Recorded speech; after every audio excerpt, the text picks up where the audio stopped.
Hello everyone, this is doctor Asif Khan और आज हम लोग डिस्कस करेंगे a very important part from human health and disease, that is classification of disease. So why classification of disease is important? क्योंकि classification of disease helps to understand the nature of organism as well as the nature of factor और the understanding of factor which affects individual life. क्योंकि सारी disease pathogenic नहीं है, तो जितना important pathogen की conditions को समझना है उतना ही इंपॉर्टेंट अदर फैक्टर्स को भी समझना है. लाइक म्यूटेशन, तो किस एस्पेक्ट पे म्यूटेशन है? क्योंकि कुछ म्यूटेशंस ऐसे भी हैं जिसमें सर्वाइवल पॉसिबल नहीं है. कुछ म्यूटेशंस में आप हेल्दी लाइफ जी सकते हो, आप सर्वाइव कर सकते हो, बट कुछ पार्ट्स में आपको सिम्टम्स शो होंगे. In the case of albinism, albinism में क्या होता है? सिर्फ जो पिगमेंट है melanin which is produced due to the gene, क्योंकि जीन का एक्सप्रेशन प्रोटीन है and melanin is also a protein and it is coded by a gene, but due to mutation in gene melanin is not produced. तो finally होगा क्या? Person develop नहीं करेगा skin pigment, तो hair, skin, ये सारे जो स्ट्रक्चर हैं बॉडी के, इसमें ये पिगमेंट लॉस्ट होगा तो हेयर्स ब्लैक नहीं होंगे, इट अपीयर्स वाइट और greyish in colour. Similarly skin का जो कैरेक्टरिस्टिक कलर है वो अपीयर नहीं होगा, तो it looks dull pinkish colour. बात समझ में आ रही है ना? तो it is very important to understand the nature of disease so that we can understand the nature of organism as well as the nature of various other factor. So let's understand classification of disease. So in classification of disease, the first category is mode of duration. Why duration is very important? क्योंकि आप जानते हो बहुत सी disease ऐसी हैं जिसका duration period बहुत कम है, और कुछ डिजीज तो ऐसी भी हैं जो अपने इंक्यूबेशन पीरियड के लिए ही पॉपुलर है. Like common cold, common cold में इंक्यूबेशन पीरियड इज 7 days. उस इंक्यूबेशन पीरियड में अगर आप मेडिसिन नहीं ले रहे हैं, ट्रीटमेंट नहीं ले रहे हैं, तब भी आप आफ्टर 7 days रिकवर होंगे. बात समझ में आ रही है ना? तो एक बहुत सिंपल सी चीज मैंने समझाने की कोशिश की है कि incubation period is very important for the onset of severe symptoms. Clear? So on the basis of duration, the first one, on the basis of duration, disease gets categorized under two important steps or two important categories. अब इन दोनों categories का difference बहुत easy है, क्योंकि इन acute disease the first one is acute and the second one is chronic. okay? और दोनों में major difference क्या है? acute is a short duration disease और chronic is a long duration disease. Short duration and long duration. Okay, short duration and long duration. अब ये चीज तो क्लियर है कि इसमें कॉजेटिव एजेंट आपको बहुत लंबे टाइम तक अफेक्ट नहीं कर सकता, बट इस कैटेगरी में कॉजेटिव एजेंट चाहे वो पैथोजेंस हो या अदर फैक्टर्स हो, ये आपको prolonged affect करेगा. For example, in the case of diabetes, in the case of hypertension, you can only reduce the symptoms. आप completely cure नहीं हो सकते हो. Similarly, in the case of tuberculosis, persistent cough is there, persistent fever is there, जो around 1 to 2 months तक भी जा सकता है. But in acute disease में normal bacterial fever, common cold, which mainly treated by the some medicines like paracetamol for treating fever and common cold. अगर उसमें medicines आप नहीं भी लेते हो तो you get recovered after 7 days. तो acute disease में एक चीज बहुत इंपॉर्टेंट है. Although it's a short duration disease, but intensity is very high. Intensity is very high का मतलब इसमें symptoms बहुत high होंगे और ये patient को affect करेगा. For example, in the case of common cold, so intensity is high in acute diseases. अब intensity को prove करने के लिए again मैं example लूंगा common cold का. किसी भी normal fever का भी example ले सकते हैं. अगर common cold को देखें तो it's a most common disease, इसीलिए इसका नाम भी कॉमन कोल्ड है, एक्चुअल में it is rhinitis, okay, but common cold the most common disease.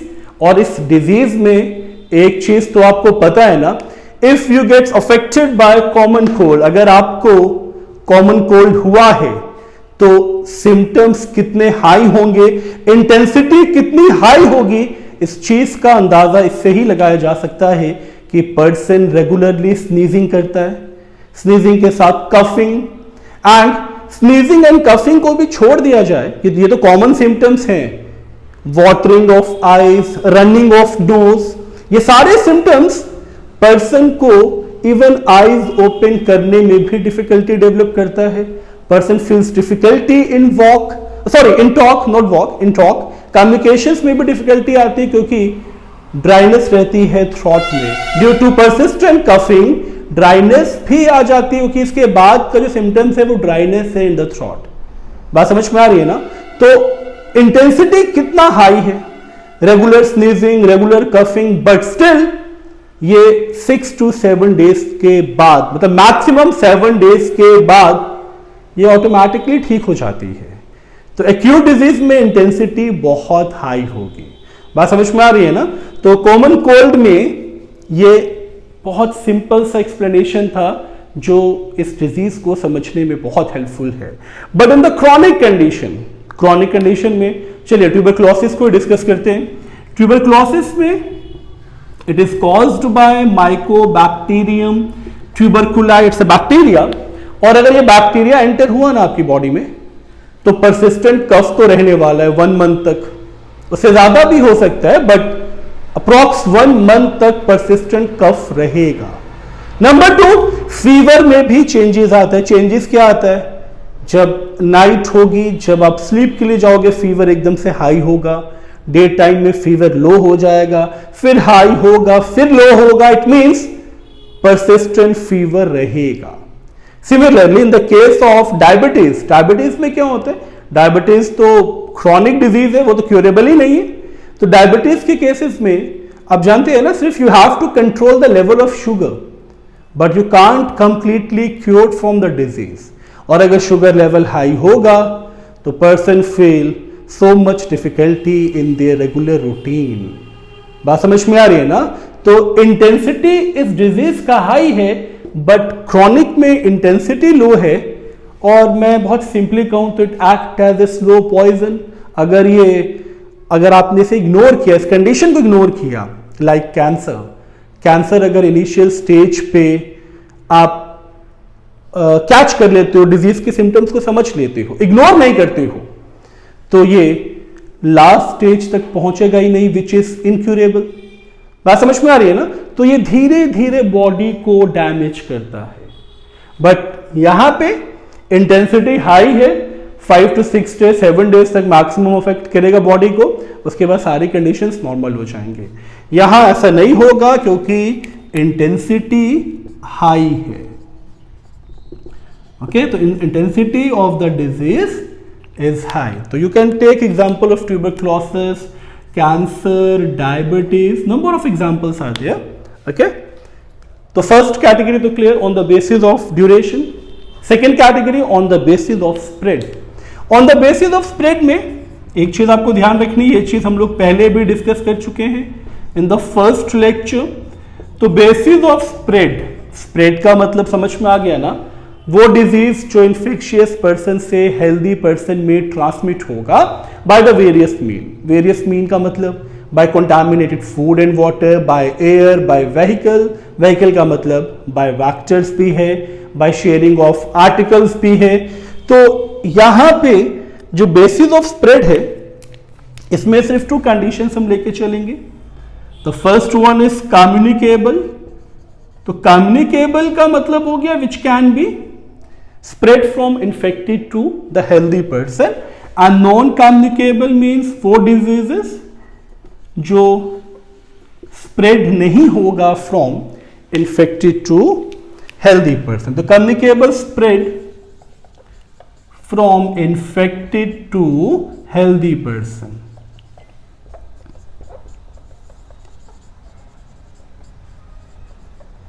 अब इसमें भी स्प्रेड के टू मोड्स है, एक डायरेक्ट ट्रांसमिशन है, एक इनडायरेक्ट ट्रांसमिशन है। ये चीज मैं ऑलरेडी अपने फर्स्ट वीडियो में कवर कर चुका हूं, तो इसे हम बहुत डिटेल में कवर नहीं करने वाले, ठीक है। Non communicable which can not spread, okay, which can not spread. और इसमें सबसे बेस्ट एग्जांपल तो मैं अगेन कैंसर को ही दूंगा। Cancer is a non communicable disease, क्योंकि अगर आप जेनेटिक डिसऑर्डर लोगे ना, लाइक डायबिटीज, हाइपरटेंशन, तो ये जीन से ट्रांसमिट होता है from the parents to progeny. It's a systematic disease, तो that's why cancer is the most appropriate example for the non-communicable disease. Clear now? अब second category भी clear. The third category is on the basis of onset. ये भी important है। ये इसलिए important है क्योंकि यहां पे भी आपको एक न्यू कैटेगरी मिलने वाली है। The first one is congenital and the second one is acquired. Okay, तो कॉन्जेनाइटल एंड एक्वायर्ड में डिफरेंस क्या है? Congenital disease are those disease which mainly present और which mainly occurs during the birth और from birth to the life time. और ये कुछ disease की कंडीशंस में क्यूरेबल भी है, like cleft lip, cleft palate, जिसे कटे होठ, कटे तालू, ये कभी ना कभी आपने सुना होगा। Okay, congenital disease. और सेकंड वन जो है, जो सेकंड कैटेगरी, ये भी बहुत इंपॉर्टेंट है। कॉन्जेनाइटल के बाद इट्स एक्वायर्ड डिजीज। तो acquired is person self experience. Again the best example covid, corona virus. अगर आप प्रिकॉशंस ले रहे हो, सेफ्टी मेजर्स ले रहे हो, तो डिजीज होने के चांसेस नहीं है। बट अगर आपका केयरलेस एटीट्यूड है तो डिजीज एक्वायर्ड होंगी। और ये तो बहुत लेटेस्ट एग्जांपल है। Number of examples are there which you acquired during your life time. For example tuberculosis, typhoid, tetanus. Okay, तो ये सारी डिजीज, इवन एड्स, ये सारी डिजीज पर्सन अपने लाइफ टाइम पे एक्वायर्ड करता है बाय द वेरियस मीन्स। जरूरी नहीं है इसमें सिर्फ पैथोजेंस हो, इसमें नॉन इन्फेक्शियस डिजीज भी आती हैं। ओके, तो एक्वायर्ड में पहले कॉन्जेनाइटल कवर हम लोग कर लेते हैं। Congenital means which present from the birth, ये बर्थ से प्रेजेंट है। और acquired develops during the life time. तो थोड़ा सा लंबा करते हैं इस ब्रैकेट को ताकि समझा जा सके। Develops during the life time. Clear ना? तो it present from the birth. तो इसमें एग्जांपल लेके चलेंगे। Number of examples are there even in your NCERT. Down syndrome, okay, cystic fibrosis, cleft lip and cleft palette.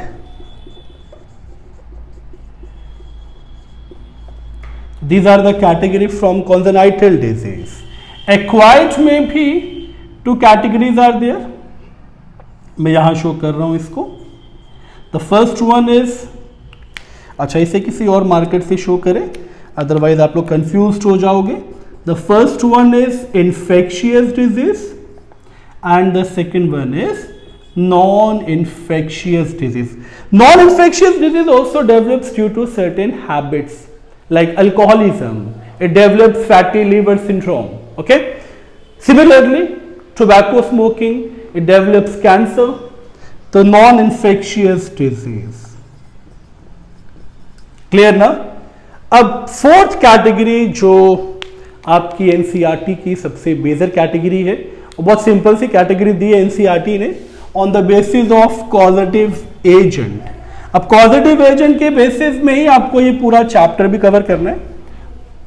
तो पहले अब on the basis of causative agent disease को समझ ले हम लोग।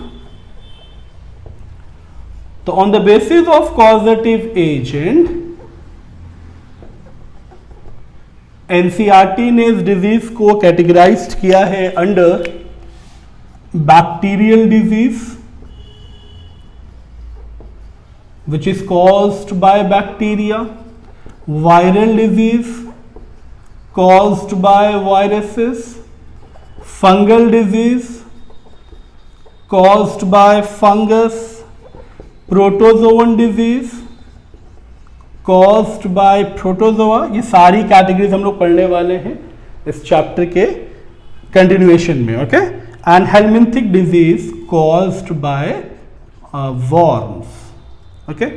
So let's take one example from all the categories। Bacterial में तो नंबर ऑफ डिजीज है, typhoid by salmonella typhi, tuberculosis by mycobacterium tuberculi, tetanus by mycobacterium tetani, okay. तो मैं यहाँ पे TB, even cholera, vibrio cholera, okay. तो TB, typhoid, cholera, number of examples are there. Viral disease बहुत सारे examples इसमें भी हैं, even the latest corona virus covid.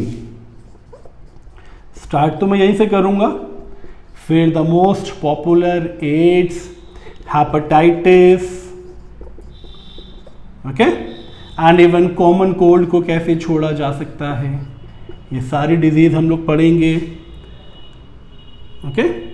Fungal disease में भी, fungal disease which is caused bye fungus, ringworm इसमें बहुत कॉमन है। अच्छा, फंगल डिजीज में भी ना एक कॉमन कैरेक्टरिस्टिक फीचर, अगर ये डिजीज होगा तो इचिंग डेवलप होगी, स्किन लीजन्स डेवलप होंगे। प्रोटोजोवन, मलेरिया, इससे बेस्ट क्या हो सकता है, okay. Helminthic worm, ascariasis by ascaris lumbricoides which belongs to aschelminthes round worm, तो एस्केरियासिस। इवन फाइलरियासिस, ये भी सेम ही फाइलम से बिलोंग करता है, फाइलरियासिस, इसे एलिफेंटियासिस भी बोलते हैं। क्लियर ना? तो ये भी क्लियर हो गया on the basis of causative agent. अब हम लोग दो ऐसे टर्म समझेंगे जो डिजीज को समझने में बहुत इंपॉर्टेंट है, उसके बाद हम लोग कवर करेंगे एनसीईआरटी के बेसिस पे various category of disease. Clear? So the first term is prophylaxis. Prophylaxis simply means the pre-prevention of disease। मैंने pre-prevention क्यों बोला? जैसे अभी लेटेस्ट एग्जांपल में दे रहा हूं, कोविड-19 के केसेस में अब एक चीज पता है ना, the vaccine is the only cure। Even in the case of polio, आप लोगों ने बचपन में वैक्सीन ली है, तो वैक्सीन क्या है? Vaccine is the preparation of inactivated pathogens, okay, and it makes a barrier। ये आपकी बॉडी में बैरियर बनाता है, क्योंकि हमारी बॉडी पहले इनएक्टिव पैथोजेंस को आइडेंटिफाई करता है, फिर उसके अगेंस्ट एंटीबॉडीज बनाता है, तो थ्रू आउट द लाइफ वो डिजीज आपको अफेक्ट नहीं करता। सेम कोविड-19 की वैक्सीन में भी है, और मेरी अपील है वैक्सीन जरूर ले और वैक्सीनेटेड होके खुद को प्रिवेंट करे, and it's a part of prophylaxis, okay। So prophylaxis means prevention, okay, prevention from the disease। Even the use of condoms during the sexual intercourse is a prevention, okay, prevention from sexually transmitted disease। तो prevention from the disease, मैं इसमें example vaccine का ही दूंगा, which is very important, okay। Number 2, the second condition जो समझना बहुत important है वो है वारुलेंस। तो वारुलेंस एक फिनोमेना है, एक एबिलिटी है पैथोजन की to invade the host. Invade का मतलब समझते हैं ना, अब वो स्किन को तो इन्वेड करने से रहा, क्योंकि ऐसा कोई भी पैथोजन नहीं है जो आपकी स्किन को इन्वेड करे, तो दे mainly enters through the food, through the water, through the blood, through the air, through the nasal tract, through the oral cavity. बात समझ में आ रही है ना? तो वारुलेंस में हम ऑब्जर्व क्या करते हैं कि पैथोजन की एबिलिटी क्या है टू इन्वेड द होस्ट। अब इन्वेजन में भी दो चीजें इंपॉर्टेंट है, कुछ ऑर्गन को वो इन्वेड करेगा, तो इन्वेड करने का मतलब हो गया इन्वेजिवनेस। इसको आप ऐसे समझे, पहले वारुलेंस का मतलब समझे ability of pathogen to invade the host, okay. अब ये इन्वेड करेगा होस्ट को, और इन्वेट करने के बाद it shows two property, many three properties. तो it shows three properties there. And what are those properties of pathogen? The first one is invasiveness. तो इन्वेजिवनेस का मतलब हाउ डीपर इट एंटर्स. अगर मैं सिर्फ इससे कंपेयर करूं आपके एक्सटर्नल कवरिंग से, तो आप सबको पता है ना ये एक्टोडर्म है. तो बहुत सी डिजीज एक्टोडर्मल इन ओरिजिन है. In the case of cancer, many cancers are ectodermal in origin, 1% cancers are mesodermal in origin. Similarly आपके ऑर्गन्स को अफेक्ट करना, तो कितना वो इन्वेड कर सकता है, that property is known as invasiveness. जितना डीपर उतना ज्यादा अफेक्ट. क्लियर ना? फिर इन्वेट करने के बाद ये अपनी सेकेंड प्रॉपर्टी शो करेगा, दैट इज अडेशन. अडेशन का मतलब to make a bond between the pathogen and the host. Normally आप जानते हैं ना, जितने पैरासाइट्स उनके पास टू अडैप्टेशंस होती हैं, हुक्स एंड सर्कल. तो इन्वेट करने के बाद वो स्टिक करता है या नहीं करता है, परमानेंट होस्ट किसी पर्टिकुलर पार्ट को यूज करता है कि नहीं करता है, ये चीज भी बहुत मैटर करती है. तो ये एबिलिटी है पैथोजन की, ability of pathogen to make a bond, to make a connection between host and pathogen. Clear ना? अब थर्ड जो प्रॉपर्टी है वो भी बहुत इंपॉर्टेंट है, वो है टॉक्सिजेनिसिटी. टॉक्सिजेनिसिटी का मतलब अब वो इन्वेज भी कर गया, अब्रेजन भी डेवलप कर रहा है, मतलब आपके बॉडी से स्टिक भी हो रहा है. बट स्टिक होने के बाद if it releases some kind of poison, some kind of toxin, और उस टॉक्सिक से, उस पॉइजन से आपकी बॉडी का डैमेज इज नोन एज टॉक्सिजेनिसिटी. अब ये सारी चीजें हम लोग सारी डिजीज में कवर करने वाले हैं जो एनसीईआरटी की बेसिस पे है. तो in ability of pathogen to release toxic into the host. अब वो होस्ट कोई ऑर्गन भी हो सकता है या कंप्लीट बॉडी भी हो सकता है. टू रिलीज अ टॉक्सिक और poison into the host. Clear? So इस सेशन में हम लोग यहीं तक कवर करेंगे. नेक्स्ट सेशन में हम लोग कवर करेंगे the various disease. I hope ये वीडियो आपको पसंद आया होगा. जो लोग चैनल पे न्यू हैं प्लीज सब्सक्राइब करें इस चैनल को और अपना प्यार दें. और मैं एक एक्सपेक्टेशन से काम करता हूं कि आपका जो प्यार है वो एनकरेज करता है मुझे ऐसी ही वीडियोस बनाने के लिए. तो जितने नए लोग हैं, जितने न्यू व्यूअर्स हैं, वो इस चैनल को सब्सक्राइब जरूर कर लें. Thank you so much for giving your time.